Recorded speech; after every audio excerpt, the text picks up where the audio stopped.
jacaylkii yaraa ee la wadwade maaragtay markii hore lala heesayay ayaa wuxuu gaadhay imikana in la iskuba miyaa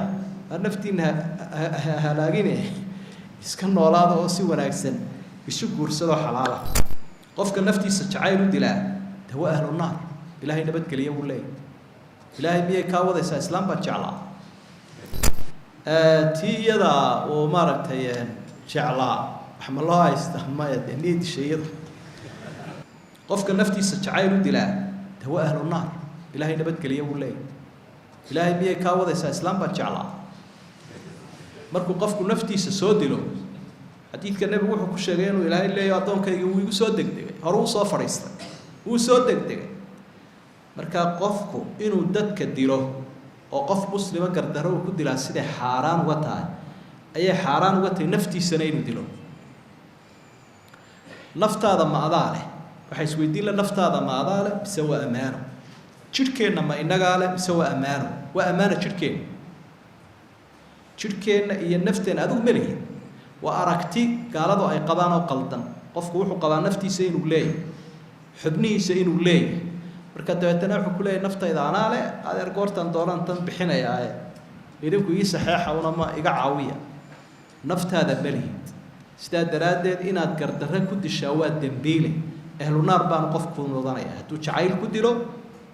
iyo haddii uu tahriib ku dilo iyo haddii uu qaadan waa ku dilo habla yaryar baa marka waalidku canaanto yidhaahda miyay canaanateen dee maxaa baan ku joogitanoo sunbay isku dhuftaa waxaasoo dhan qof kasta oo naftiisa dilaa waa ahlu naar buu noqonaya waxa uu naftiisa ku dilay ayaa lagu cadaabayaa buu rasuulku leeyahay xadiidka saxiixa waa nooc markaa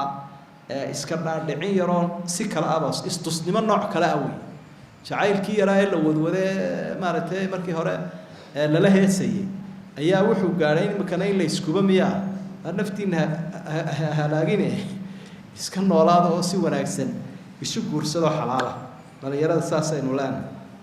wax lagu faano maaha jacayl buu isu dilay iyo waa shahiid iyo waa cudurdaar buu leeyahay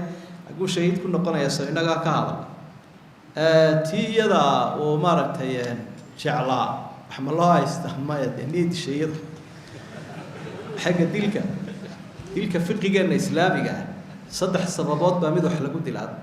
mubaashara iyo sabab iyo shardi saddexda waa eray bixin fiqiga macruufku ah wey qofku inuu gacanta geysto iyo inuu sabab u ahaa iyo inuu shardi la yimi saddexdii midna kuma jirto